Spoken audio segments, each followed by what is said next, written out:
as well. Live already, so knowing our luck, we actually went live about 30 seconds ago because that's the way the technology works for us. But I am here with the glorious, the great and powerful Tao Wong.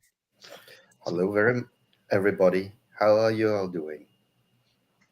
Doing good on this side. So thank you for joining us, first of all. Because I always like to talk to people, but, you know, it's always an honor, sir. It's always an honor. It's always fun to chat, but yeah, things are. Everyone's so busy. Hey Josh, I know we've gone a lot earlier than we normally do. I mean, it's 2 o'clock here. Normally we do something like 9 o'clock my time. But Tao, Yeah, whereabouts are you at the moment? I am traveling. I'm in Taipei right now, so it's 9 o'clock at night for us. Yeah, Wow. I didn't think you wanted to be earlier than that. It's a Yeah, weird thing. it really is. It's genuinely. It's something that you know it logically. You know that it's the other side, the other time at the other side of the world. But actually knowing it and knowing it as two totally different things, I always found it really strange. So, are you there for long, or are you just there for a few days? I'll be here for about 2 weeks, or I have been. So I'll be running off relatively soon. Actually, I've been here for a bit already, and then I'll be heading back out after that. Yeah. But Josh, you've hit the nail on the head there. The System Apocalypse series is bloody brilliant. It's one of my first ever lit RPGs, and it will always be a book that I absolutely love. I mean, the entire series, obviously, but book one was just one of those books I picked up, and I was start to finish straight through. I was like, I love this book, and Thank you so much, both well, of you. it's very true. It's because it's such a well written book, but it's also the character, unlike so many characters we come across, is flawed. He's not, this amazing guy who knows everything, who never makes mistakes, and who's just sort of perfect in the eyes of everybody. He's a normal guy who's having a crap time. It's the apocalypse, obviously. Yeah. Yeah, Morning, Craig. It kept your yeah. fine. John was an interesting character to write. I don't know. A lot of my characters, I come up with. I mean, I started with an idea of what I want to do, whether it's a specific character or a specific scene, and I go from there, or a specific team or whatever. John basically wrote himself so much. He was a constant revelation of pretty much everything that he did. And yeah, he just I admit that's a large chunks of me in him because it was one of Yeah. my first books.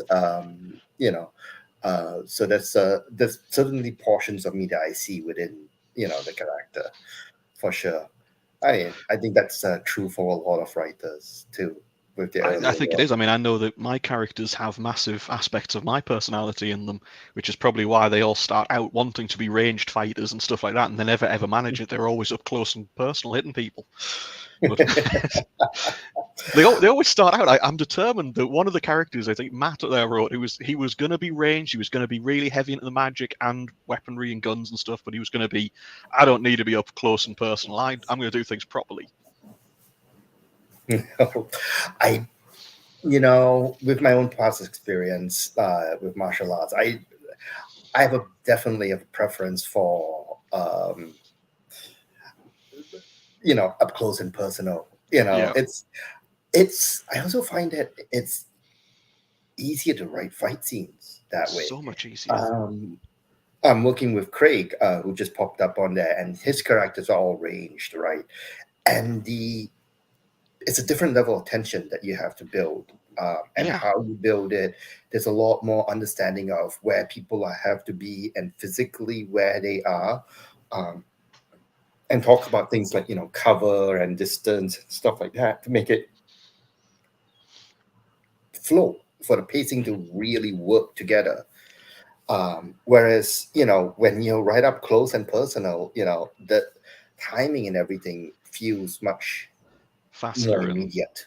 yeah, it's because you're essentially building your everything that's going on is within arm's reach, as Yep. opposed to right at the other end of the battlefield. You're right, Josh. Yeah, he always loses hammer, but you see sort of like Because Yeah. when you are in a fight, or when you're training, when you're sparring and stuff, your focus is never that guy all the way over there. It's this guy in front of you, and everything else just blurs out, and you've just got Yeah, I mean that depends on what you train to some extent. Some of the latter stuff I work with, a lot of the Krav Maga stuff I've been playing with, they try to get you to expand your, that perception outside of yeah. that one person. But it is tricky. It is so tricky to play with that. Just yeah, Indiana Yeah. Jones. Facebook user, if you give StreamYard permission to be able to use your details, they'll be able to show you who you are. But yes, Indiana Jones is a great one. 1000 Yeah. Lee. Looking forward to it. Yeah, me too, Josh. Me too, mate. I've got it for next week when I'm away. So Oh, nice. when you, which to go on to it there, when you said about Krav Maga, I didn't know you'd studied Krav Maga. That's the latest one I've been playing with. Yeah. I travel and I change cities and neighborhoods and a lot, and I'm very lazy. I will not travel. I will not travel an hour or 2 hours to go to a, martial arts Dojo, studio. yeah. Yeah, to practice for 2 hours and then take another hour back or whatever. It's not happening, right? So if I move to a new place, I find a new dojo or new martial arts studio to learn Yeah. from. And so the closest one with a good teacher now is Krav Maga. So that's what I'm playing around with a bit. See, That or that's boxing, fascinating for me. but I'm a little old to do boxing these days. You're only as old as the person you feel. But I have two herniated discs in my neck. Getting you're punched in the head is bad. very bad, yes. No, just when you're saying about Krav Maga, because I've done some martial arts myself, and I've done a little bit of different things, but I've been teasing. There's a dojo that's opened up recently that's Krav Maga in my area, and I keep looking at it and going, that looks really good. And I've seen some of their promotional videos, and they look absolutely wonderful and insane. And I sort of look at it and I'm going, I don't have the time, but I want to. I want to go and play. Make time.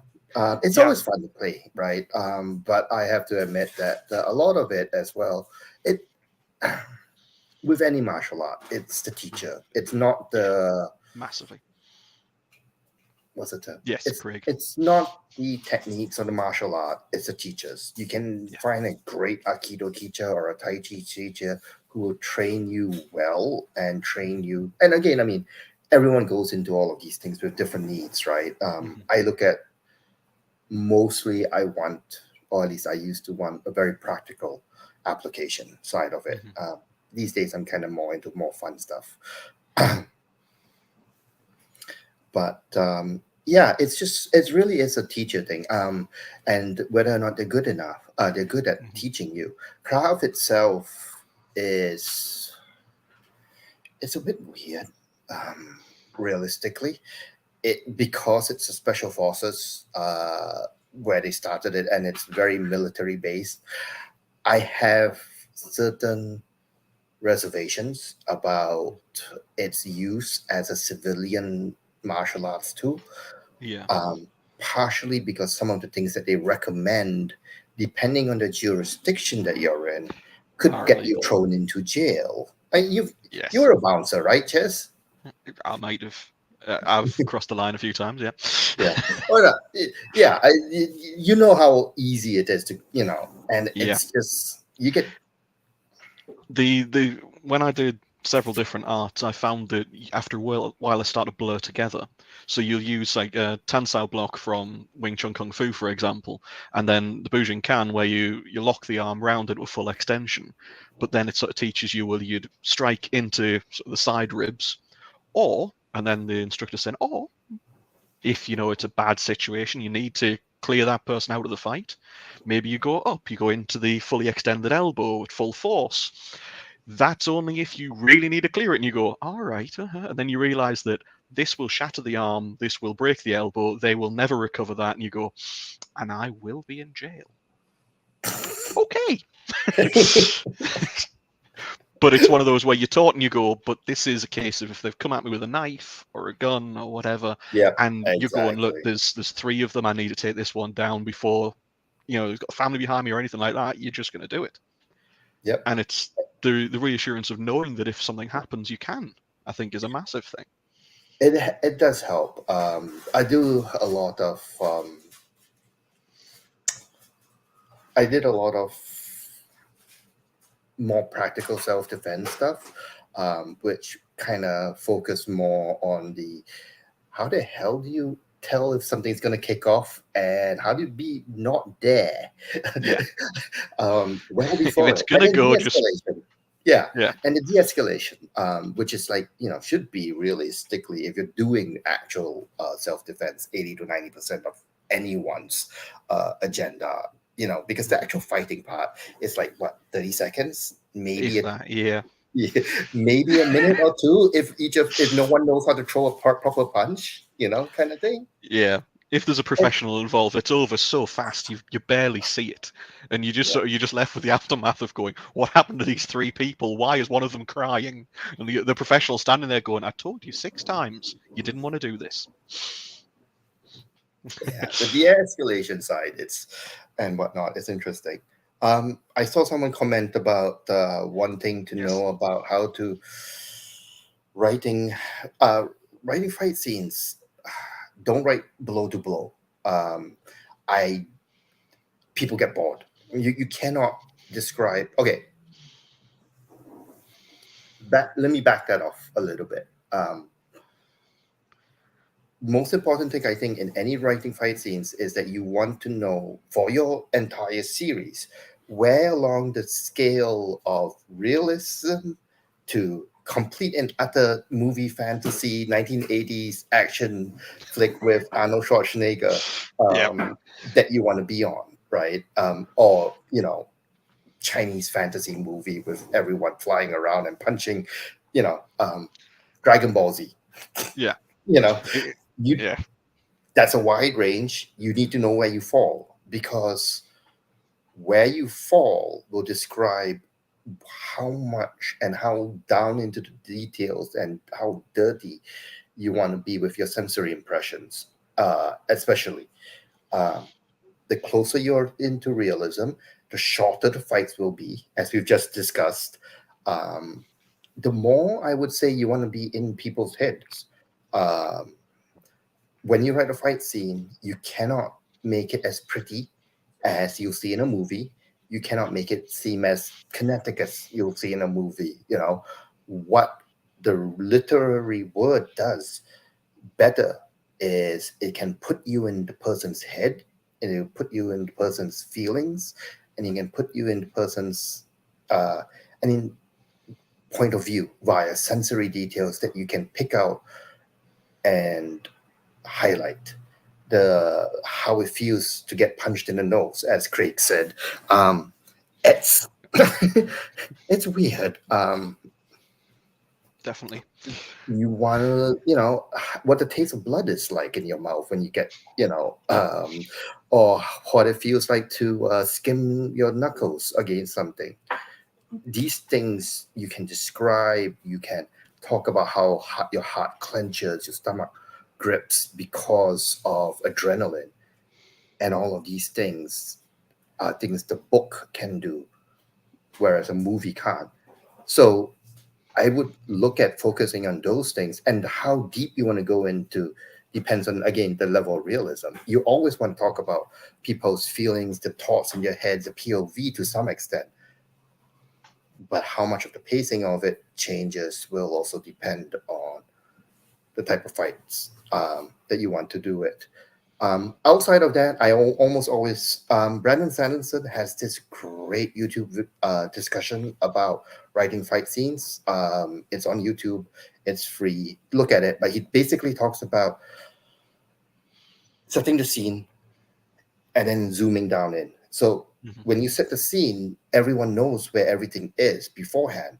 If you jump straight into the middle of a fight scene, that kind of can work, but then you have to slowly extract outwards so that people understand what's happening. Otherwise, you'll have people jumping out of the book because they're like, wait, I thought that character that you're talking about was standing next to him on the left, not 100 feet away with the sniper Yeah. rifle. I don't You need understand to be this. consistent with it. You need to draw the picture before you can start to before you press play. Essentially, put all the pieces in place, then press play and record what happens. But yeah, I mean that's. Oh God, Yeah, yes, definitely, Craig. that is. Gods, yes. It makes it. That's why it's fun and a lot easier, as Jez was talking about, where you've got individual. We've got melee fighter who isn't, controlling the individual things. Yeah. Katie has a whole problem with that, with her System Apocalypse Australia one, because her character's standing back, so she's got the whole raid and the whole fight scenes, and she had to control, and she has to describe all of that. So that gets tricky. Definitely. I mean, it. I think it's true. Having the controller essentially character to then see everything, to be able to judge, to say, right, they're coming here. I'm going to have to move these characters around here. We're going to have to do this. I find that the hardest thing for me of all, because I like the nice, straightforward, simple. I am the melee fighter. I will just plow through until I get to the far side. I'll turn around. I'll come back the other way, and we'll just keep clearing it out. Thank you, Facebook user. I'm afraid we don't know who you are, so if you could give StreamYard permission at the top of the link. Oh, there we go, Geneva. Thank you. Because that way we can see who you are. That's all. Or if you think you don't want to give permission, just put a little dash in your name at the end of the post, and that'll really help as well. Because at least then we know you. So at the moment, obviously, we've talked about the wonderful System Apocalypse, and I am a massive fan of that. I've got all the audiobooks. I've read all the books. One of my all-time favorite series, like I say. Oh God, don't even get me started on that, Craig. I could not do that. I was just I was happy to do the fighting. I was happy to be a character in that. I could not be a controller of that kind of shit. Oh God, Like, that'd be like tough. you meant. But so what's coming up next? Is there anything that you want to talk about that's Well, actually, the biggest thing that we're talking about or trying to push right now is the Kickstarter that we are running for Climbing the Ranks, which is, well, I described it as a Tower of God meets solo leveling, basically. nice? Um, so it's sort of a slower, well, it's not really an apocalypse because the towers have appeared, and we are actually like 20 years ahead after the towers have appeared. There's no apocalypse, just the world has changed because people can go, and there's multiple towers, so there's not a single tower. People go through these, they get strength, they get power, they come out, but they have to go back, keep going back in. But because they keep coming out, they're changing the world as well. I said this in Malaysia because that's where I'm from, and I figured I'd do it. And we're just doing a Kickstarter for it now. The book itself is actually being released free on Starlit Publishing Perfect. Thank you, Geneva. itself. Thanks, Geneva. Um, but the Kickstarter is for the paperback, basically for the paperback version, so that people can get, or we can produce a really pretty paperback version of it. We've got some nice art already created that will be included. We got some great covers and stuff like that. Thank you That's very much. fantastic. You're welcome, But Jonathan. I think I'll have to be having myself a copy of that then as well. So are you doing signed ones? Are you doing? They will all be signed, the ones that are going out through Kickstarter. The plan, if we get enough, we're going to try to do an actual print run. Otherwise we'll just do it through, we'll either do a small print run through someone like Book Sirens, no, Book Sirens, Book Vault, I think that's the term, or mix them, where you can do a couple of hundred of them and then I'll sign them, so there'll be better quality, or we're hoping we get enough that we can do better quality than Ingram, because Ingram Spark and Amazon quality is Yeah, you've got sort of Amazon, you've got Ingram Spark is slightly better. There's a noticeable difference, but you're paying half again the price for it. And it's a yeah, case of because they're printed to order essentially, they're so expensive for I what they know. are. It's a I killer. know. I mean, we last time round with the nameless restaurant Kickstarter, we had about 100 plus So we were close enough. We were getting really close to actually being able to do a Definitely. proper print run. So I'm hopefully we'll be able to get a full one done with these bigger corporations. With regard to additional goals, we will. The plan is to be announcing an additional goal each time we uh, pass our current stretch goals. So once we fund for the current one, which is getting pretty interior design, we will. But some of the things that we have got planned is more art, potentially maps, and those beautiful gilt edging, the gold covers Oh yeah, on the that's sides, yeah. and yeah, Right, I'm definitely gonna have me one of these. Let's have a look. Where are we? Have we got a copy of the link anywhere? Let's see. So we've got the link at the bottom there. Geneva, could you pop it? Thank you. There we go. Sorry, I'm just literally getting it up in front of me now. That is looking very, very good. 20 days left to go on that one, people. So I think yeah. we definitely need to go for it. I'll be having me some of that.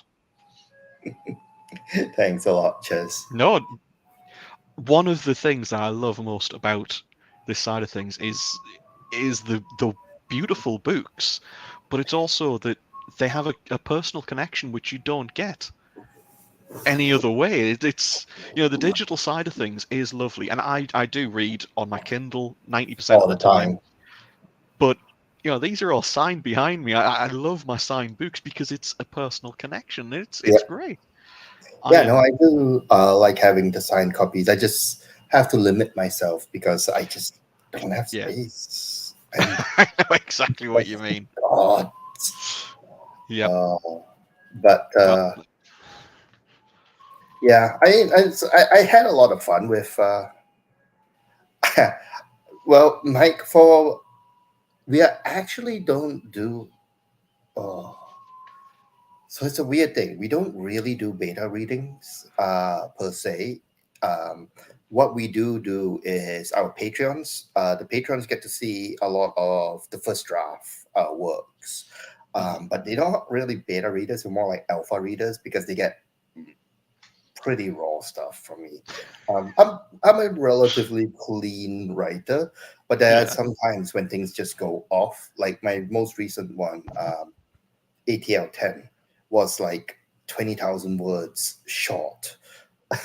I finished it at about 195,000. I was like, I'm done with this book, but this just doesn't feel right. It took me about a yeah, week uh, figuring it out, and then I started writing, and I've got like another 20,000 words that the Patreons still haven't seen yet.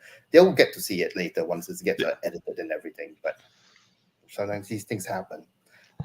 We do have an ARC reader program, which is basically a street team that we are starting to set up, which is, I think, somewhere on our Starlit Publishing website so that you can sign up for. But it's not really a beta reading program. We I just don't do beta readers. I tried them when I was young, uh, yeah. when I was early on in my career, and Didn't work out. it didn't work out. I've gotten, what's the term? Objectionable.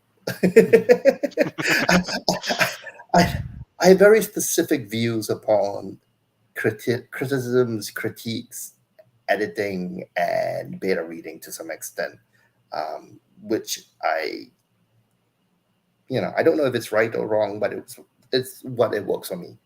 Yeah. Everybody works differently. I had this conversation with somebody literally just last night, and we were talking about editing, about the editing process. And I was saying that your developmental editor is a professional. All they do is developmental edits, and that's great. And they look at it and they read through your story, and they give you the manuscript back, and they say that Bob in chapter 3 brings nothing to the story. Get rid of Bob. It's just filler. It doesn't matter. And you've got to make the decision as the author: do I get rid of Bob, or am I keeping Bob? Because the developmental editors are professional and they're saying, oh, well, this character adds nothing, get rid of them. But you've put that character in there for a reason. You might not know yourself what the reason is for, 2 more books. And then you want to reference Bob or So you decide, even though they are professionals, it is your book, it is your story, and nobody knows what's going to happen except for you. So you're going, I'll decide, I'll put this character in for a reason. They're damn well staying. Yep. Yeah, and a lot of that as well. Yes, I Dun very dun much agree. dun. But it's weird. I mean, developmental editing really came from TradPub, right? And TradPub built developmental editors in a very specific format. You started out by reading slush piles, then you moved to copy editing and copy editing. Then, sorry, slush piles, proofing, copy editing, line editing, and finally, after like 10, 20 years in that business, you became a dev editor. That, acquisitions, dev, that took a long time. And by that point, people had read thousands of books, Yeah, quite literally, quite probably, and they learned how to do it. yeah. They had people who taught them, they had people who showed them what it is. They understood story on a very deeply intrinsic level. And if you work with some of those editors, and I do actually, I hire them about once a year.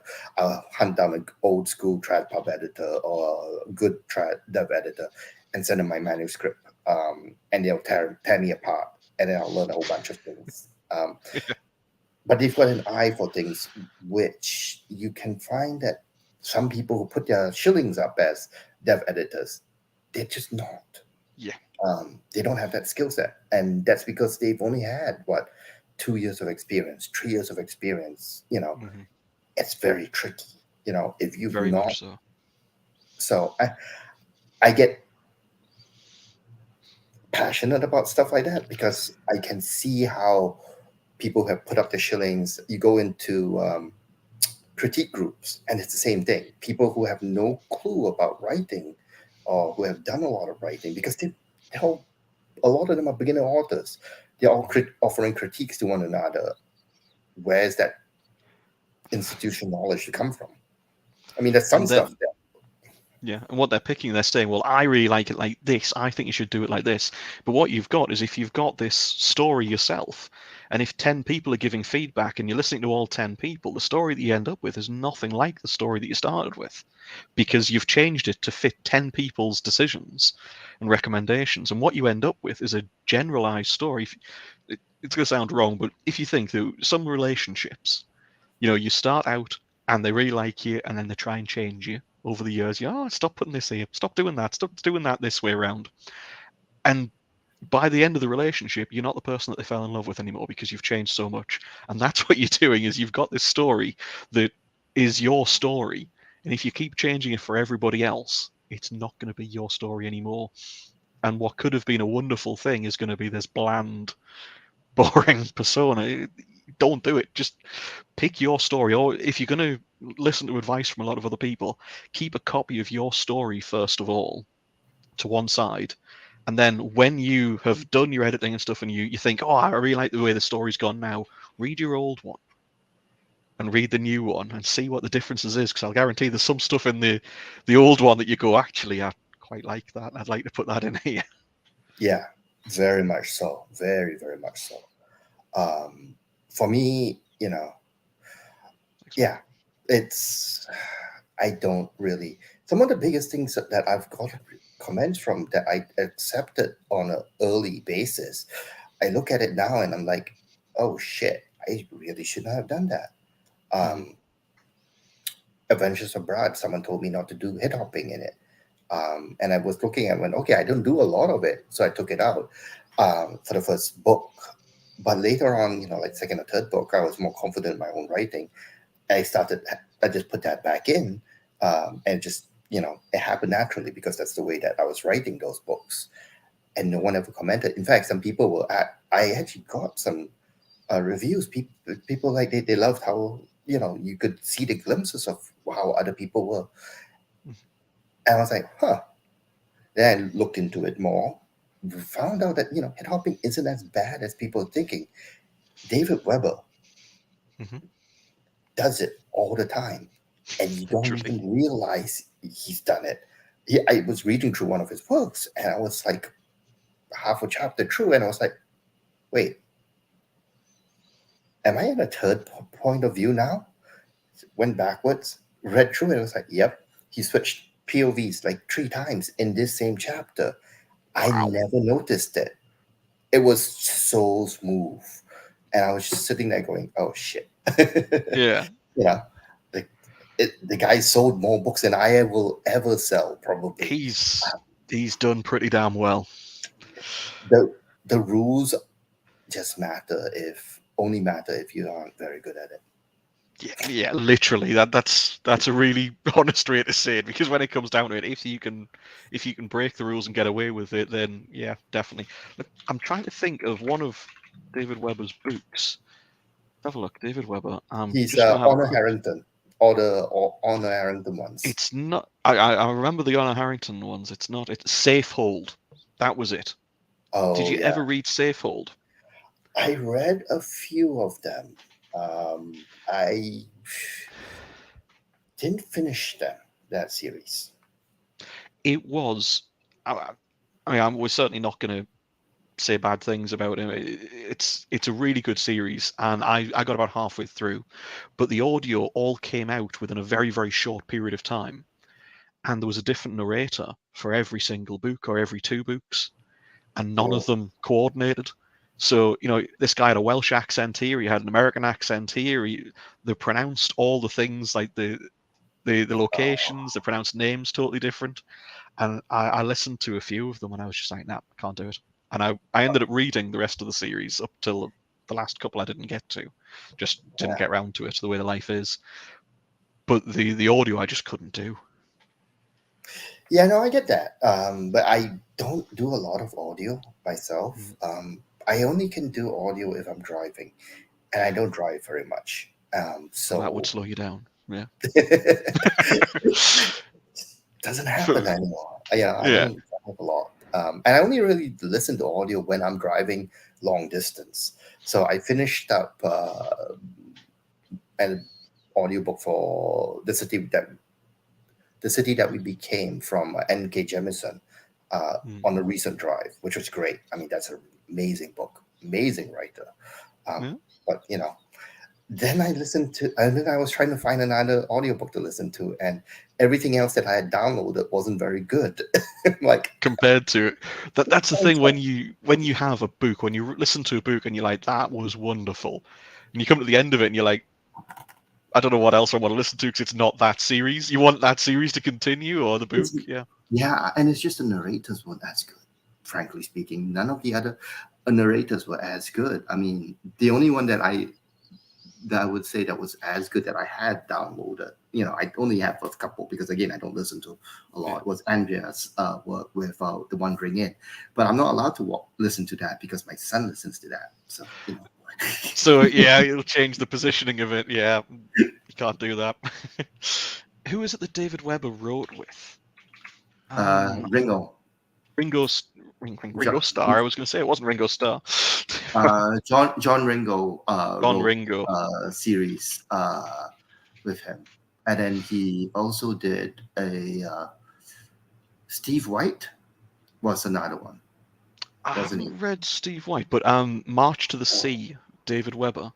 Have you read March to the Sea? That is a I brilliant. read that series. I'm Yeah, so annoyed that they never did. they never That continued it. last book was a bit of a rush. Yeah. You could tell that they Yes. were rushing it and they just wanted it done. Mhm. But They've said a yeah, few times that they're gonna continue the series, and apparently I can't remember which one. Either John or David has written their side of it, and the other one hasn't yet, and it's just sort of like, oh, I'll get around to it later. And now that a bit more experience under my belt, and from this side of it, I'm like, yeah, I can totally understand that. But it's like, as a fan, I want that damn story. Really enjoyed it those was a books. really good story. I think they rushed that last book because they were like, yeah, we don't know if we'll ever get to the last one, so let's wrap up this section. Yeah, Um, give it sort of we'll draw a line under it because this could be the end, but we'll leave check it out the open Steve enough. White ones. Steve White. The ones that he did with David Weber. those are really good. They're all a finished series, and pretty sure it's Steve White, but they're really good. Steve White, Um, David Weber.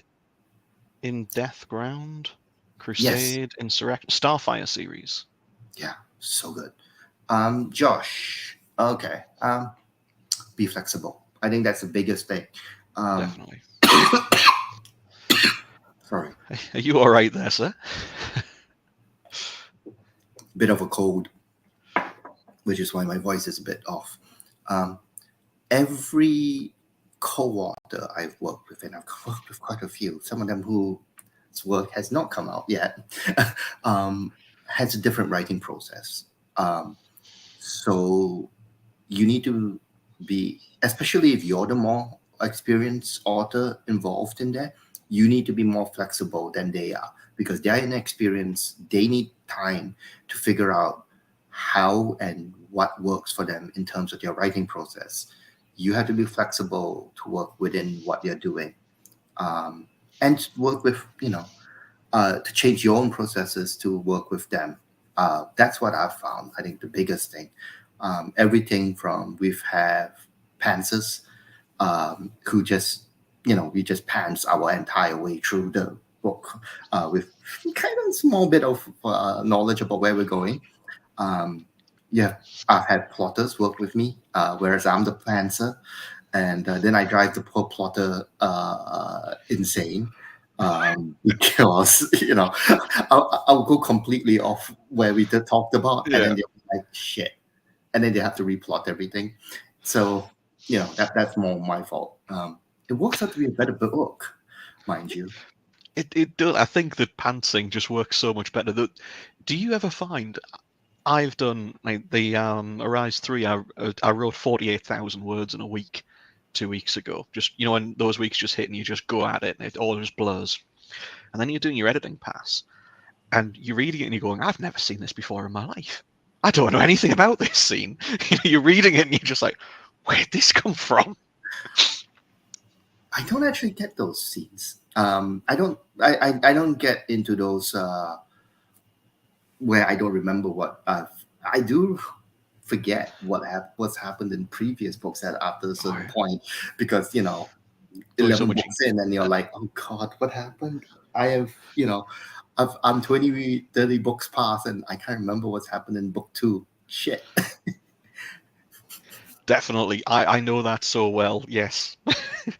It's one of those things because you'll go, people will ask you questions. Well, from me, when I'm saying that I literally forget about scenes when I've written it because it like pours out the brain and through the fingers.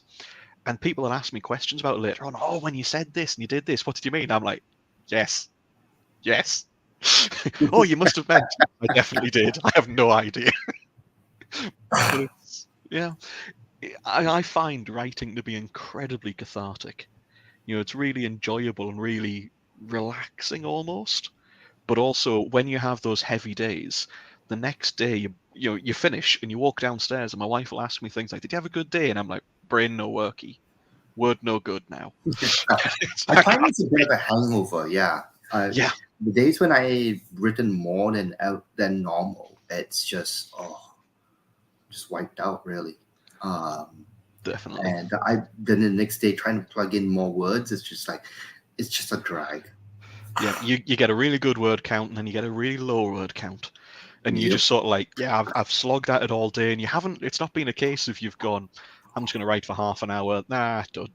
You've been at it for the same amount of time that you normally do, and you're looking at it, you're going, I worked hard. Why aren't there more words? Yeah. Well, I know I've not worked hard because on those days I'm I've just hardly like worked. I'll out tab over to all my social Yeah, media and all the other stuff, and I'm like, yeah, I know what my brain is doing. I could force it, but then when you try to force it, the words don't come anyway.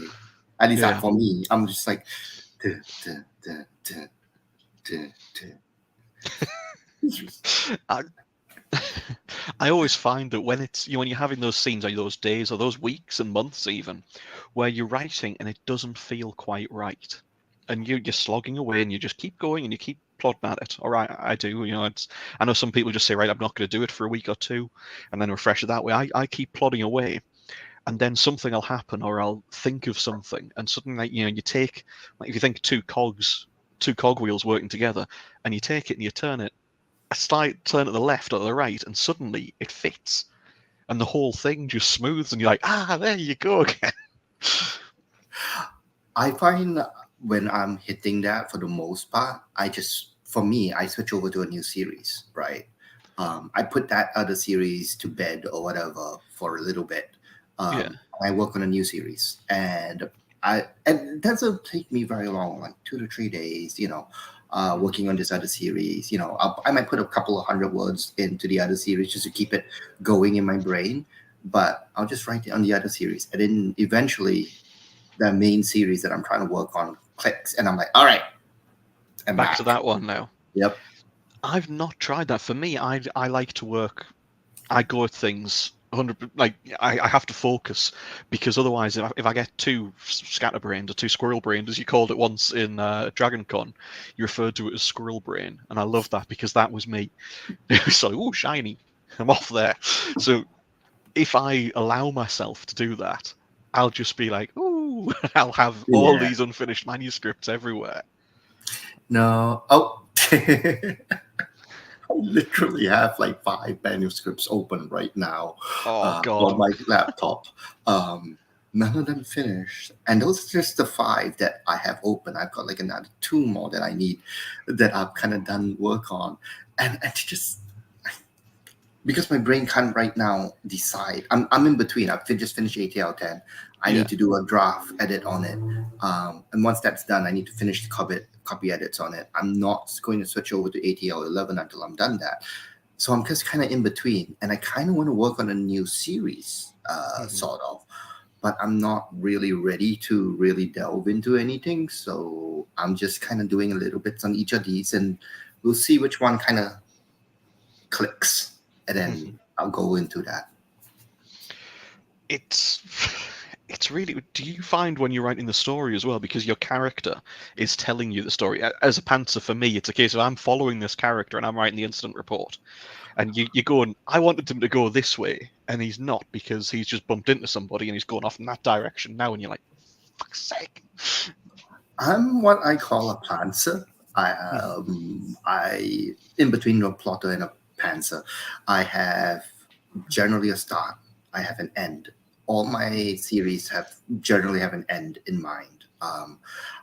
With 1,000 Lee, for example, I actually have the ending. And System Apocalypse, actually, I wrote the endings by about book 2 or book 3, because I was worried I might never finish the series. So I wrote the endings. The endings are written. Now, I might never use those endings. I actually never used the ending that I wrote for System Apocalypse, because, by the time, but here's the Panzer part. By the time you get to there, the actual scene itself is going to change. New characters come in, people change, and so on and so forth. But I do know what the ending is. Book 12, System Apocalypse, that ending, 100% from basically book 1. That was always going to happen.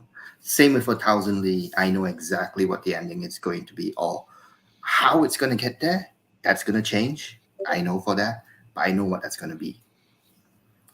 So that's, for me, is the way it goes, really. And that's both on a series level as well as a book level.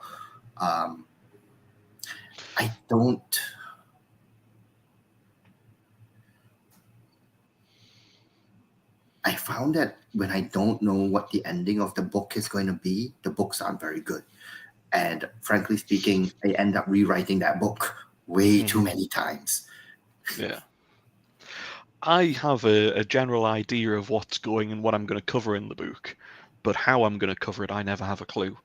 I just know that I'm going to go from A to B, and that at B there will be this. Yeah. And by the time I get to B, what is actually at B is totally different, has changed. It's a different species. It's everything else has gone, but I've made to B, so I'm like, it's 50%. I have. That's pretty close to the way it works for me too, really. Yeah. But I do need that end goal. Without that, it's really tough to write a book. The only series that I have that I'm not too worried about having an ending for it is the Hidden Wishes series. Sorry, the Hidden Dishes series, which is the cooking one, because that entire series is just me writing about food. That's all it is. Yeah, It's an excuse for me to write about food and to write recipes. That's it. sounds pretty If you're good. looking for a plot, There's no plot. It's just good food. yep. I haven't even tried that one actually. I haven't. I've been so busy. I mean, I don't read even half the books I want to read, but I'm gonna have to That's try that one just because it sounds so mad and so like. How does that work? It's one night. It's basically it's a novella, right? It's Mhm. 24,000 words, so it's not like it's a giant thing. Yeah, so just a couple That's it's hours. one night. Well, I'm gonna have to do it. I'm gonna have to do that one as well. I mean, I am terrible because I've also looked at the bottom of your Kickstarter. I see there's two particularly tempting offerings there. The entire Tao Wong collection in paperback. Just I yes, did. yeah, Yep, 42 books, it is. 42 books, all That's signed. There's two that's a reasons that I'm lot. tempted by that one. Partially because I just want the image of Tao having to write 42 times, because I know when I sign books or something off, if you write, I like to write something like, hey, I hope you enjoy the book, or I hope this is the such and such joins the story in this point. And by the time you've done 10, your arm's killed. By the time you've done 20 or 30, you're like, fucking hell, I don't know what I'm going to write in this one. So just the thought of you having to write 42 of those. When we did a nameless Kickstarter, I very specifically mentioned these are not going to be personalized. They're just going to be a Yeah. signature, because I knew we were going to have a lot, and we have over 100 of those. And I was just like, oh, just off the nameless Yeah. dishes, the dishes ones. I'm just like, personalizing 100 of those, my poor hand. Definitely, that's not something you can do in a day. That's at least a week's worth. I Yeah. mean, I'm looking at that and I'm But tempted. someone had a question about the issue about adding the audiobook to it. I think there's some weirdness with the way that the Kickstarter had it, so that you actually have to order the paperback and then add the audiobook as the addition. It doesn't allow you to do it the other way for some reason. Hmm. I hate Kickstarter. I mean, I love Kickstarter, but sometimes the back end is weird. You know. Yeah. Oh, I'm so tempted. I'm not, because my wife will kill me if I go downstairs at the end of this one and go, oh, by the way, Tom, I spent $1,000 on some books. She will literally, you'll be able to hear the shouting from The wherever shouting. you are in the world and the I murder. very much get that. I But, don't think it's. but I'm still tempted. I'm so tempted. Um, I wonder if it counts as a business expense. technically, yes, but no. Then it's a tax man buying me these books, which I think is a very generous thing for the tax man to do. Maybe, Oh, maybe the not. other reason why I write the Hidden Wishes Dishes series is so that I can expense on my food, and then I can tell them. Oh, And when they ask me why, I'm like, research. See, I have a series. that is brilliant. That is brilliant. I like that. Yeah, I'm gonna definitely have to write a series about drinking in Crete. Just partying around the Greek islands again. Yeah, because it's research, definitely. Exactly. That's what travel is for. When you travel to a new place, I write short stories, often set in those places, because, hey, then I can write it off. I highly approve. I've got to admit, I was writing. I added in some details about the Colossi of Memnoch, I think it is, the around sort of the city of Karnak, and you're just like, I really want to go there. I've been. Have you seen the pyramids? Have you been to the No, pyramids? Oh, no. it is magnificent. It's one of those things that you see and that stays with you. It is just huge, and it's not necessarily like, wow, that's something big. It's just the entire edifice is just amazing. It's mind blowing. But the thing that always freaks me out with the pyramids and the entire sort of pyramid complex at Giza is that from one angle, when you see all the photos, they're looking out in the desert, and you see the pyramids are massive, and the desert just vanishes in the distance. And if you turn to the side, instead you've got this, all of the city is literally butting up against it, and you've got all of these like really grotty shops, like really messed up, like little cheap and all hell shops. And where the coaches stop for you to get off and to go into the complex, there's all these like tat shops, we call them in the UK, where they're selling like I love the pyramids hats and Yep. things like that are absolute crap. And yet you've got these tiny little shops, and you think anywhere else in the world that people would go, no, I'm bulldozing this lot, and I'm putting a Hilton hotel or something here, and I'm going to make this grand plaza. And in Egypt, they're just like, no, we've got a tat shop. That's what you've got. And it's just weird, and yet it's wonderful. And you see the pyramids, and you're just like, wow, I've got to go and see it all again. Yeah, something for me to look at for sure at some point. Too many places to travel to, not enough time. Exactly. I should The probably just world. stop writing, and Whoa, just whoa, whoa, whoa, travel. whoa. No. Let's not be silly here. That's just crazy talk. I mean, you are going to be at Dragon Con this year, aren't you? I will be. Good. Because I am looking forward to that. We talk about Dragon Con in pretty much all the lives here because it's the opportunity for us all to get together. And we are by nature, because we spend so much time writing, we are quite solitary individuals in some respects, because we literally sit in an office, on the plane, in the car, whatever it is, and we write, and we are in our own heads for so many hours of the day. So when we get to be together and get to meet everybody again and have drinks and just catch up, I find it's wonderful. For me, growing up, I did a lot of years where I went out to sort of the Greek islands, and I partied and I drank excessively and worked, and travelled around. And that section of my life is over. I'm quite happy that way. I'm in my 40s now. I've got my wonderful wife. I've got my beautiful kids. Life is really good. But then getting together with all of these people and suddenly being like, we're all together and this is great, and with all of your friends, it's wonderful to have that much of it back. Is madness. Yeah. No, it's really nice. I do enjoy going to places like Dragon Con and the other writing conventions just to meet other people. Yeah.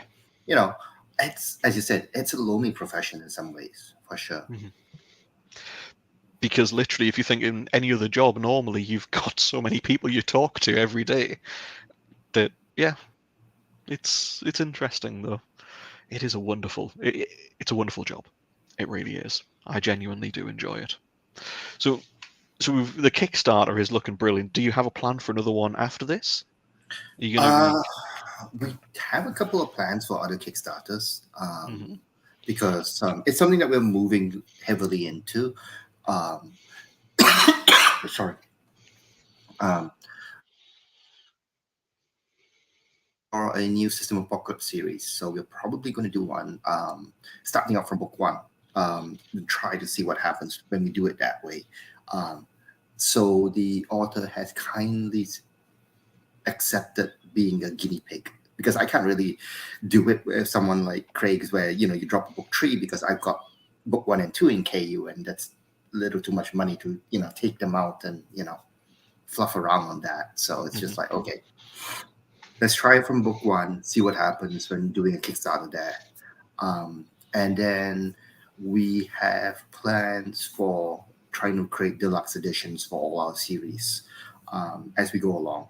But those take a lot of work, like a stupid amount of work to do a proper deluxe edition, because you got to get all the artwork sorted out. You got to get all the designs sorted out.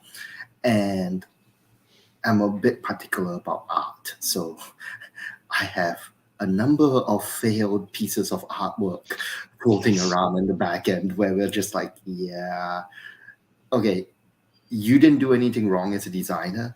This just didn't. Yeah. You've explained your bits of it, and it just hasn't meshed with what they've done, and they've put the hours in, they've put the work in, they've tried to make it, and you're going, it's really good, it's just not at all what I'm looking for. But you've contracted them to do this, they've done it, and you go, okay, that's great, thank you very much. Here's your money. Yep. I'm just gonna put that one in that file and never see the light of day. Well, for those, that's the nice thing about Patreon. Eventually I'll release them off to Patreon, and they'll get here's another version of this character or the scene that we were trying to work on. Great, you guys get to look at it. But it's not the one that I want in the deluxe edition. Sometimes it's just a case of, and sometimes it's just the work that they show, because the portfolio is the best work they have. Sometimes their best work is significantly better than their average work, and then you're like, I needed this. Yeah, this is what you've given me. That's very true. Yeah, because sometimes the art that you see, you do look at it and you go, "That's wonderful. I want that, but completely different." And they go, "Okay." Don't worry, Josh. We're all like that at times with the covers. You look at them, sometimes you get the cover back and you go, yes, God, yes, this is wonderful. And I've got a couple of covers that will never see the light of day. The funny thing with covers too, I've recovered some of my work. Even though I've loved covers, no one else has loved them. And so when I recovered them, I sold better because of that. And I'm like, yeah, I hate you people. Whatever. I'll take your money, but you're wrong about your choices. Yeah. It's one of those mad things. I know, definitely. I'm very, very fortunate in that my current artist is the stuff that he turns out when I give him the details. My original artist, just sort of you discussed it with him and you just got, here's the end product. That's it. There was no discussion. There was no sort of intermediary steps. My current artist, it's a case of we discuss it. He produces preliminary sketches. We go, right, well, out of these 8, I like 1A and 2C. Right, we'll take those 2. We'll do some more sketches from there. Are you happy with this? Yes, fantastic. Then you move on. And while a little bit more expensive, it's worth every goddamn penny, because the end result you get, you're just like, I love this art. But sorry. Yeah, no, so I do like both of those. If the artist gets you, gets to work, like a lot of the let me get something. Put it out. Need some water. Or eat rum. Not allowed. You say vodka or rum, that'll sort your cough right out. Give you a bit of a bigger cough if you're drinking it like that, but Yeah, I love the 1,000 League covers. As they're gorgeous. The guy, basically, I gave him a rough idea, and he came up with them, hit them right out of the park, almost without any additional input from me, really. Some minor changes. Beyond that, it works. And then, I've got some new artists who do it the same way that you are. And I do like being able to have those iterations and changing things. We're doing a series right now where I can see all those minor iterations really just making it really much better. And it means you can add in bits and you can change them, and you say, oh, that's great. Because sometimes as well, you forget that your draft, you've given them the description of this is what's happening in the scene. And then you realize that actually, did I tell you that he's got, a cybernetic left arm? Did I tell you that he's got this? He's also got this dagger. Can we add this in here? Oh, yeah, that's fine. Because it's step by step by step. But if you go 1, 2, then it's like, can we add this in? Well, no, not really, because then I have to change all of this. You're like, okay. Yep. That's fine. Yeah. Got a bunch of questions. Let's have a look. I don't know. Which one do you want? I'm just trying to think about. I mean, some of these I can answer easy, but Mike seems to be insistent on wants an answer.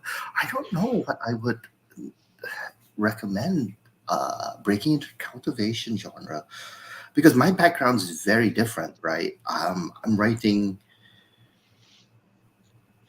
xianxia based off my own cultural experiences, which is, based off your name, I guess it's not going to, unless you are writing off your cultural experiences.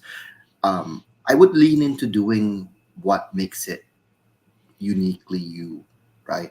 What can you write based off your own experiences, based off on your own cultures to make it different? I think it's all too, we're at a stage now where you can't bog out your generic VR, MMORPG, lit RPG, or your generic, cultivation book, progression power fantasy work, and it will do well. You need to have it somewhat unique, and whether you're using it as your culture, your characters, the setting, or even the system, it has to be different enough to set it apart. Um, the progression fantasy Reddit subreddit has some really interesting articles written by some of the authors there. Sarah Lynn is a great person to look at some of the articles she's written, especially about her discussion about power levels, understanding and deciding where your different power levels are beforehand and what that's going to scale up to, um, gives your book a depth of a depth of power, I guess, so that when people jump from one to the sections, it's a very clear jump without someone going, "Oh God, you're going all the way up here and you're punching God in the face in book one. Okay, where are you going to go in book two?" So knowing each of these levels beforehand and what it means in terms of power levels will really help structure your books. And I think that's probably one of the most common mistakes, especially with cultivation. And personally, I always feel that you should have an ending for your series. You should know where you're going to end your series. Preferably, you can, on a business side, you should probably figure out some trapdoors to end the series early, especially if you're plotting out a 20-book series. But book one doesn't really sell, or by book five it doesn't really sell very well. You kind of want to have a trapdoor to kind of drop out of that series with a decent ending at book, say, six, you know. But that's a business side question. But having a known ending means that you know that readers know that you're going to finish it. Um, I think that's works out there that, especially in the web novel side, where you can see the authors just suddenly drop a series because the money isn't coming in, the interest isn't there, they're completely burnt out. I don't know Mhm. why. I don't know them. But I've Yeah. read so many Chinese web novels where they just kind of drop or they just stop and they leave an unfinished series, which drives me nuts. Yeah, very much so. It's unfortunately it's the reality of it. I mean, some people have given up due to trolls. I know over the years. I mean, not so much. Yep. I'm sure they have in the web novel side of things as well. But I mean, in our own in published with Amazon and so on and self-published, I know there's been a few of the authors that have written some absolutely wonderful books and that have been hammered so much by trolls that just didn't decide that decided it wasn't for them. It wasn't Yep. written specifically for them, therefore they'd have a go at it, and that those authors have never written again. And I think that's absolutely terrible. Yes, exactly, Craig. Yeah. It's I think that there should be a case of, if you're going to leave reviews, if you're going to leave comments and send messages like that, I think it should have your real name attached. I think you shouldn't be allowed to hide behind it, behind making up Bob Jones 123 or whatever it is. Uh, it really I does get my do. goat. I kind of agree about keeping. Yeah. I have no issues with people giving bad reviews. Frankly No, speaking, no. as far as I'm concerned, you can give me a bad review for whatever reason. You don't like my color of my shirt, whatever.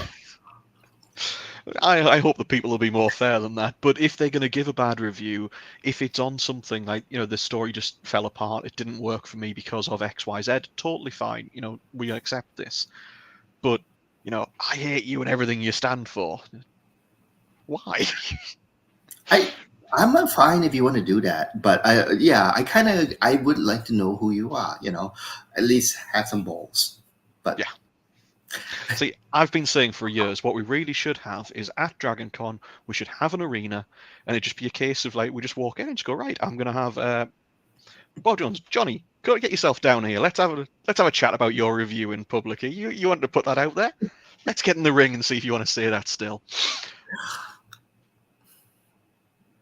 I just think it'd be great fun. There's a part of me that really kind of wants to do that. There's a part of me that knows that my wife would kill me. Yeah. But on the other side of that, what we'll have is a champions section, so you can see and nominate a champion if you want. Obviously, we would get in touch with some absolute lunatics. We put those in. No, I know a lot of absolute lunatics. The problem is that I'm sitting there going, that would be really bad. No. But so funny. There's this 4'11" combat instructor that I know, female, probably weighs like 98 pounds. I think she should say she weighs 98 pounds. Wow, that absolutely frightens me. I mean, it's just a lovely woman, incredibly good. And I would not bother her. When she turns it on, it's just... She ran a seminar about how to fight as a 98-pound woman against a 200-pound person. And she showed us all the things that you can do to someone, even who's 210 pounds. Her partner in that one was Casey, who's this monster of about that broad across. Yeah. BJJ black belt, SWAT captain, commander, and everything. And she was just throwing him. Yeah. And it would be, both innocuous things that, hey, have you ever tried, sticking a finger in someone's ear in the middle of a grapple? Yeah. They don't like that. No, they wouldn't. I always remember there's one of my instructors, our Wing Chun Kung Fu instructor, was really, really good guy, and he's a little guy. He's about 5'1", 5'2", quite chunky, a lot chunkier than the rest of us. Big beer belly, and we were training, and he's like, "Right, kick me," and you kick, and he goes, "No, kick me properly, or I'll kick you." And you're like, "Okay, I'm gonna get seriously hurt if I don't." And you kick him, and it was like kicking a steel keg. You're just like, I've hurt my foot. How have I hurt my foot kicking you?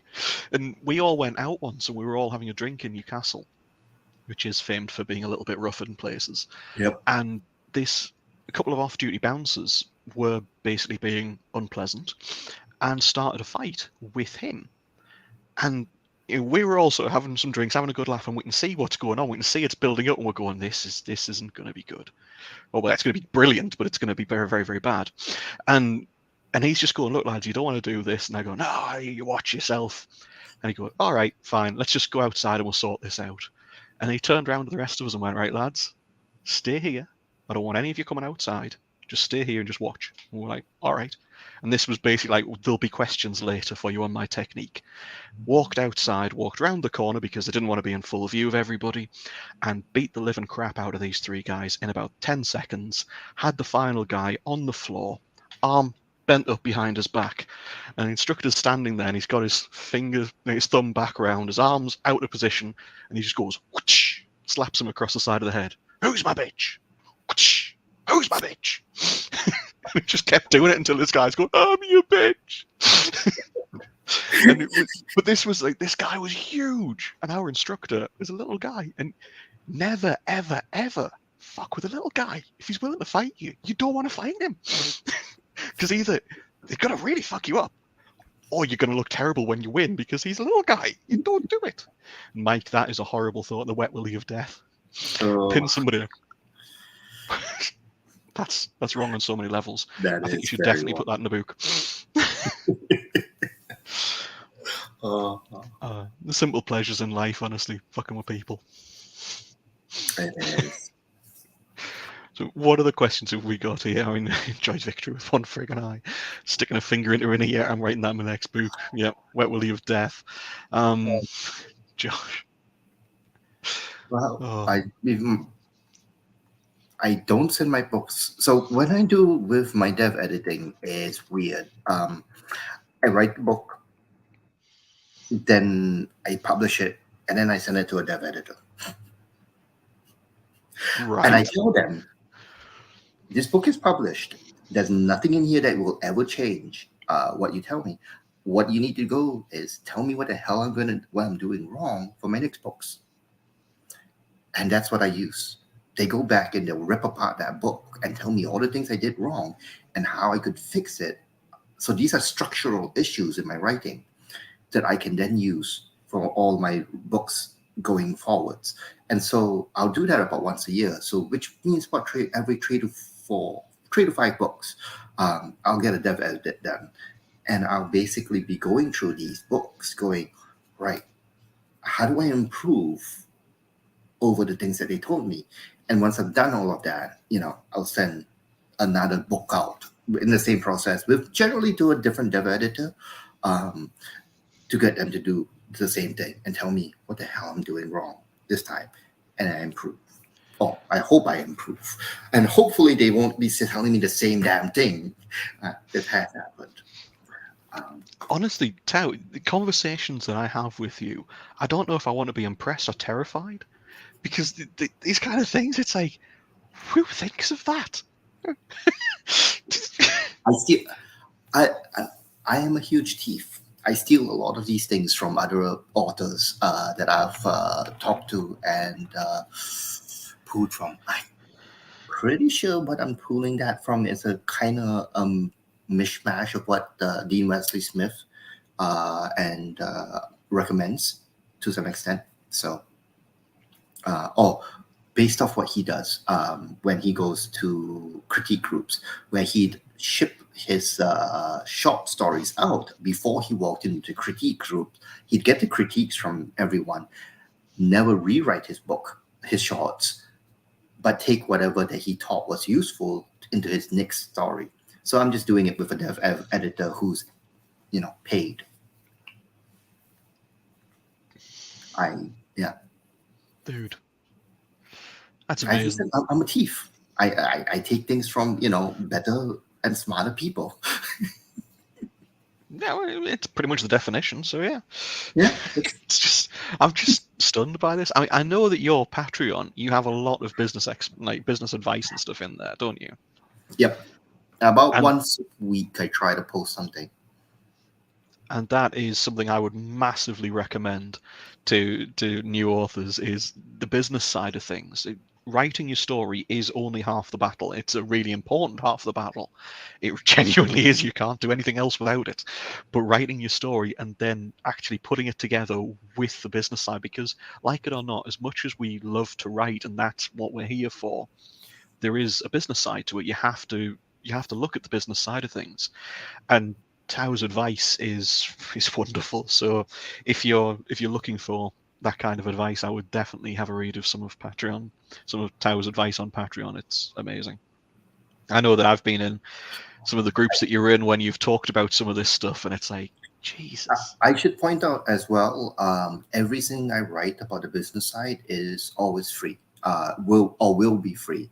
The Patreon is 2 to 3 weeks ahead of what gets posted, but everything gets posted in my personal website, mylifemytao.com, for free.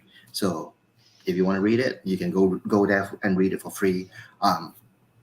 It doesn't bother me. I mean, I don't make money. I don't make a lot of money off writers. I don't really want to make a lot of money off writers. It doesn't.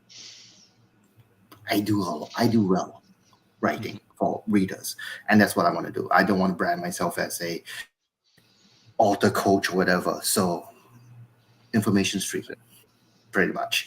I have You're a it. good man. I gateway some of it just because, as a little gremlin part of me that likes getting money. It's $2. Nothing wrong with that.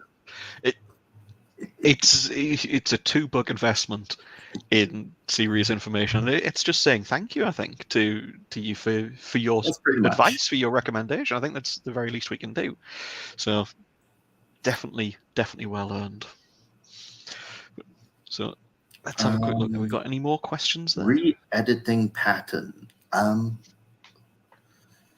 Just keep writing. Don't look back. Actually, there's a few methods, right? Really, that I know of. Dean Wesley Smith talks about cycle editing. So he does. He'll write until he's tired, and he just kind of runs out of inspiration.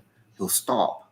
He'll go read backwards to where he started and edit everything that he wrote then, and then just keep moving on. And once he's finished on that editing session, he generally has enough impetus and brain power and inspiration to keep writing. And then he writes another 1,000 words or 1,500, and he stops and then he goes back and does it again. So that's cycle editing as an option. For myself, I just leave notes. I leave a lot of notes. If I need to do foreshadowing or something, I'll leave a comment note in my Word document. But I very rarely go backwards and edit it immediately in, unless I know it's like, oh, I know exactly where I need to put this, and it's a sentence because I need to foreshadow it right there. And then I'll go back in. But that's it. I'll literally just drop that one sentence and move on. I will not... I won't go Fix back the issue. to a complete re-edit. It's just I think one of the things is once you've started writing a lot, at least for me, because I'm a prancer, I don't know my themes. I don't know my mood. I don't know what I'm really writing about in many ways until I'm like 80-90% of the book in, and I'm like, that's what I'm writing about. And at that point, I might as well finish the book and then go back and properly do a re-edit. Yeah. You're just laughing because it sounds like you do that too, eh? Yeah, it's literally because I can't stop. I think what you're asking there is, when you're saying about the editing side, is I write from start to finish. That's it. I have a separate Word document myself. I hadn't thought about the comment side of things, which is actually a really good point. Not for any reason. It's really obvious. That just hadn't occurred to me. I have a second document which I have sort of plot points in that I go all the way through. I write the first book all the way to the very end. Boom, that's it. It's done. Then I pull up the plot points, and then I just go from the start of this book. I read through, adjusting things because when you're typing fast, from and form, for example, are the same goddamn word, I swear. But it does kind of change the meaning of things. But you go through and you're like, I'll fix that one, I'll change that one, I'll change the way that sentence works. And I do that editing pass over sort of a week. And I add in those plot points, and then I never look at it again until it's back from the editing cycles. If you keep going round and round and round, you'll never finish a book. If you stop yourself, I think it was Luke Chemlenko that when I was first talking to him when I was first writing, and he said that the time to release your book is when you can't stand the fucker anymore. If you keep editing it, you will never ever release a book. And if you think, because logically, let's say it's 100,000 words as your book. Word 1 is never going to be as good as word 100,000, because when you've hit 100,000 words on, you have improved at your craft, unless you've really fucked up. You have improved. And so if you go back to word 1, you might have only improved by, let's say, lit RPG terms, you've only gained 1 level, but suddenly you're a little bit better at it. And if you go back to word 1, you will tweak it. And let's keep going all the way through just to fix these things until you get to word 100,000 again. Now, you might be a level 3 author, or a level 5 author, or 50, or whatever. But if you keep doing this, you will keep polishing the same turd, and it will never get fucking perfect. because it's impossible to reach perfection. So when you get to the point you can't stand that document anymore, yeet it the fuck out the window and send it to a proper editor and just go, right, there you go. And if you find that, you're like me to a bit where I get really bored about writing the same damn thing all the time. Just give yourself a maximum number. Like, I'm going to only edit it once or twice, and that's it. I'm done. I'm moving on. I have to. You will learn more about writing books by writing more books than you will be by writing the same book over and over again. Sanderson again talks about this actually here, where there's a small subset of authors who do really, really well at rewriting the same book. Rothfuss is one of them.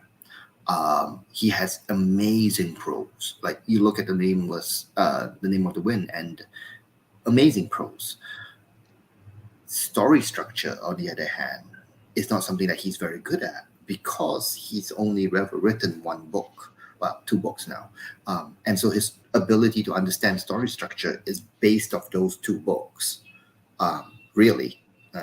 Whereas most writers get better by writing multiple books. And that's because multiple books allows you to understand multiple story structures and how plots and characters and arcs fit together as you write different scenarios. Or, unless you're writing the same story again and again and again, like Eddings. Yeah. That really was as well, wasn't it? Yeah. I liked his books for the first, 3 trilogies, but, after that, it was just kind of... Yeah, what? Yeah. Yeah, I can't deny that one.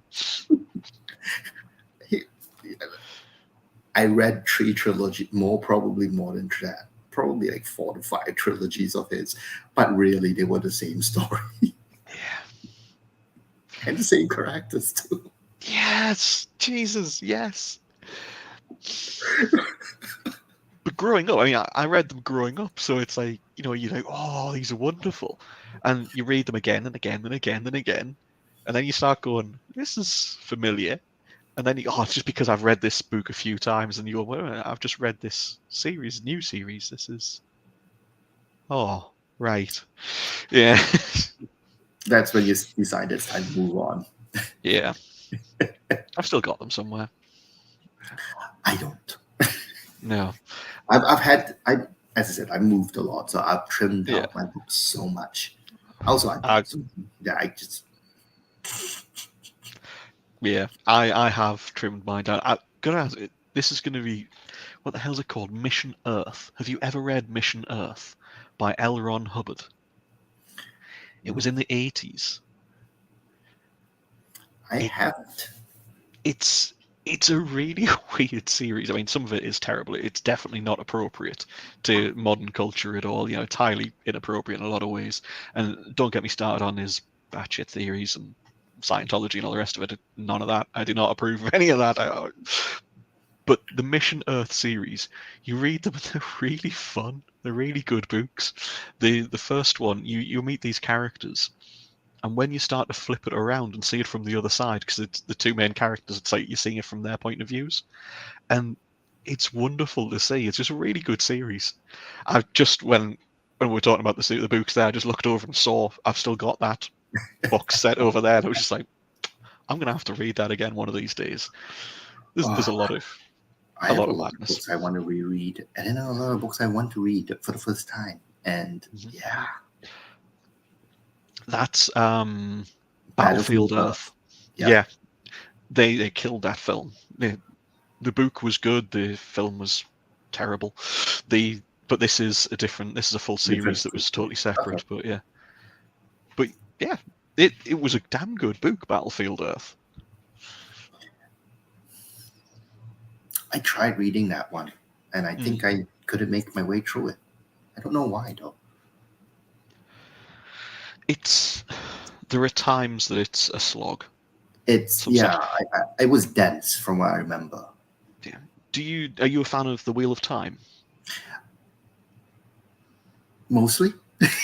Yes. Wheel of Time. The books are obviously about yay big, And from the beginning, it's very, very slow and it's a bit of a slog, and it picks up speed and picks up speed and picks up speed. And as you get to the end of the book, it's brilliant. And there's so much going on, and it's like, oh, this is brilliant. You get to the end, and then you get the next book out, and it's so slow to build up It's again. a repetition. Yeah, He brilliant series though. repeated the information so much, and it wasn't so bad in the first few books. But then I've heard varying stories of why it became like that, including the fact that his publishers basically said, "You need to extend the story out.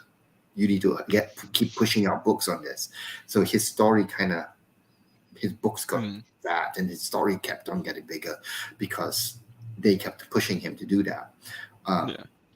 That's what I've heard. And I I think, know. Yeah, we'll never know. But the show wasn't great. It wasn't bad though. I mean, it was far better than it could have been. They just mixed and matched with a lot of details, I found. yeah, I didn't actually finish watching it. I think I watched like 2 episodes of it in, and then we stopped, which kind of tells you how engaged we got with it, which Yeah. is sad because I didn't like Matt, which really annoyed me, and that was like he's my favorite character. Yes, he's mine as well. They could have done so much better, and the guy quit before the end of the season as well. He said, "I'm not doing the second one." It's like, well, really, you should have had some kind of cast iron contract that if you're doing this, he's in. That's fine, Mike. It's okay, mate. Don't worry. We can accept that you're wrong. No, but it's one of those that everybody's got different favorites. That I I watch a series with my wife that when you can't find anything you want to watch on TV and you just go, let's put that on. Called Elementary, and it's with Lucy Liu and Johnny Lee Miller as the two main characters as Sherlock Holmes and Watson, and it is absolutely bloody brilliant. So that's personally. I mean, is there anything else that sort of anybody wants to? Any other questions or anything that anybody else wants to ask? I think we have a few questions in here. I'll see if I can go through them and answer them quickly because my son's getting grumpy. You're having kids. When is the best time to break a world rule? My answer would be never. If it's a rule, it's a rule. Try to figure it out a different way to go and either build tension or something else. Because if your rules in the world are basically promises to your readers, when you break those rules, you're also breaking the promise to the readers. So either set it up so that it's possible to break a rule and it's part of the expectation, or just don't. Otherwise, you'll have a David Weber story where vampires come in at the end and win the world, because I don't know. I don't understand that story at all. It was, if you've read that one, you know what I mean. If you don't. It's okay. Don't look it up. It's a weird book.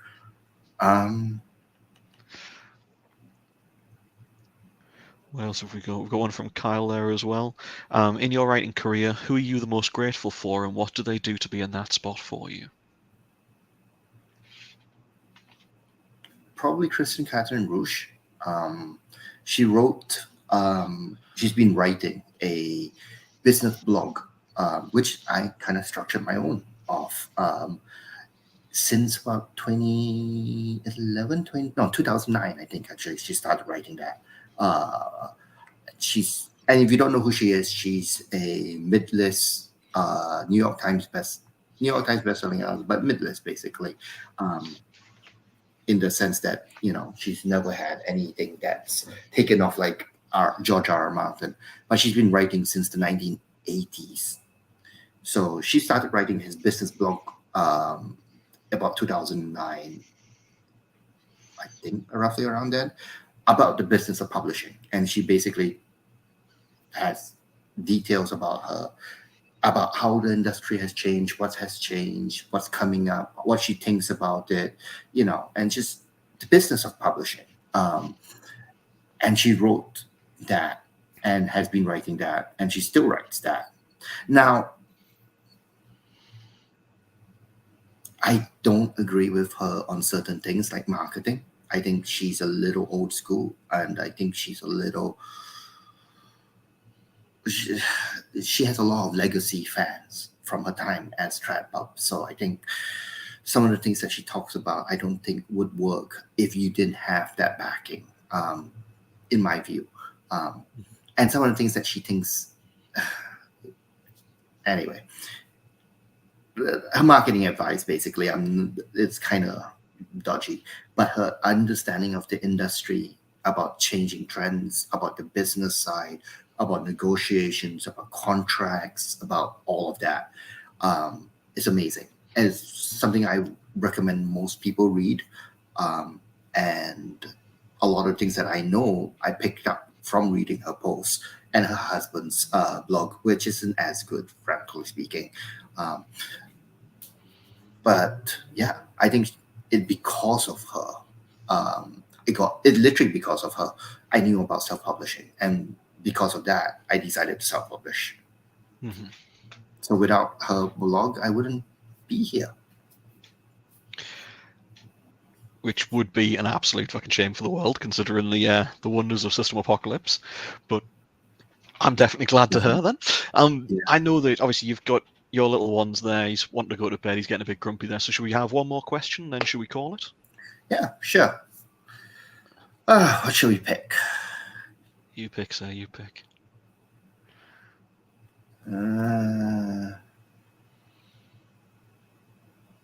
Mostly from Josh, I guess. He's got 3.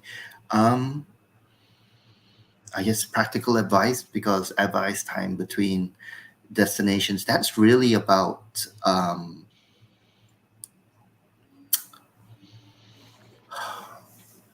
that really depends on the scenes that you have got in between. It's a pacing question. Realistically, it's a pacing question. Um,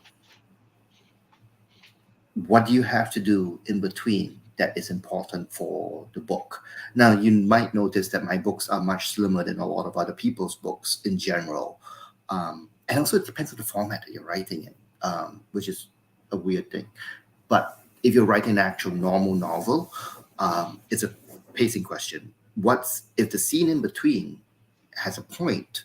What's the point of that scene? Why are you writing that scene? And how are you going to do that scene to make it interesting? Because if that scene has no point to it, it doesn't belong there. So take it out and jump forward.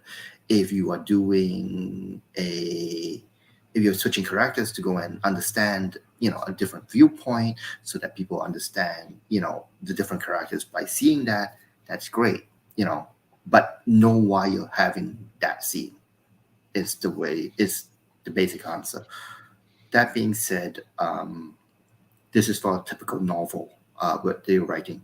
One thing I'm realizing when I'm writing a serial, which is what Climbing the Ranks is serials by their nature almost require a day-to-day kind of thing.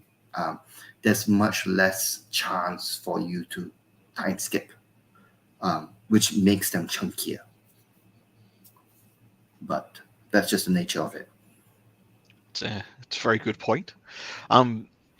Obviously, Tao, we could talk forever. We could talk for ages with this kind of stuff. So I'm very conscious. It's like 10:30 at night for you there. You've got your little ones wanting to go to bed. It's mid-afternoon for me here. It's 9 a.m. for everybody in America or whatever time it is. It's God alone knows what time it is in Australia. Just one thing before we let you go is the whole point of this group, essentially the Legion, is twofold. It's to talk to authors and to find out what's going on in your lives, to see if there's anything you want to share with us, which you've shared us with the Kickstarter. So if Geneva could chuck that Kickstarter back up for us again, because I do like the look of that one, and I'm definitely going to be getting me some of that. But the other thing as well is to draw attention to new authors, authors who have worked their butt off but have released wonderful books, some of these people. But if you release a book at the same time as, say, Matt Dinnerman, Dungeon Crawler Carls, you are going to get swamped, no matter who you are, because that's bloody gold. And you could be, your first book comes out, that comes out on top of it, you just lost. So is there anybody that you've read that you think you'd like to share a bit about, you'd like to just tell us about something that you think's been missed? That, I mean, Feel free to tell us about one of your guys if you want, or anybody you want to talk No, about. that's a little much. I, I'm gonna look at some. I think one of the recent ones. God, there's some really. It's weird because I'm been mostly reading a lot of trad pub recently. Not as much. Oh, you know who? Um, I don't know. I mean, they've done really well. The Mati Ocha ones have been really. I really enjoyed those, but they've done pretty well. Um, Dinosaur Dungeon is probably Alex Raisman. I think Yes, a lot more people should be reading that because, god damn, Dinosaur dinosaurs Dungeon. as a dungeon. It's and they know they're dinosaurs. They have little appendixes about dinosaur information right at the end, which is Yeah, kind of cool. Um, definitely. I haven't heard it, and I don't hear their name very much mentioned at all when people are asking about stuff. A lot of people ask for Dungeon Core, admittedly, but Dinosaur Dungeon is really a lot of fun to read. So I don't get it. A very, very good one there. I've seen the pictures for that. It's on my list, The Primeval Apocalypse. Thank you, mate. It is in my to be read list. I haven't read it yet. I'm definitely interested in that, so that will definitely do me because I'm gonna have some of that. I'm away with the wife and kids and some of the family next week for the full week. We're All right. at a sort of a place in the forest, so I'm gonna Oh, download nice. a load of books because I'll go crazy otherwise. But thank you very much for joining us, Tao. Thank you everybody that's commented, that's shouted in. It's lovely to have you all here, and we'll let Tao go and catch up next time. Thanks, guys. Take care. Bye bye. Bye. There we go.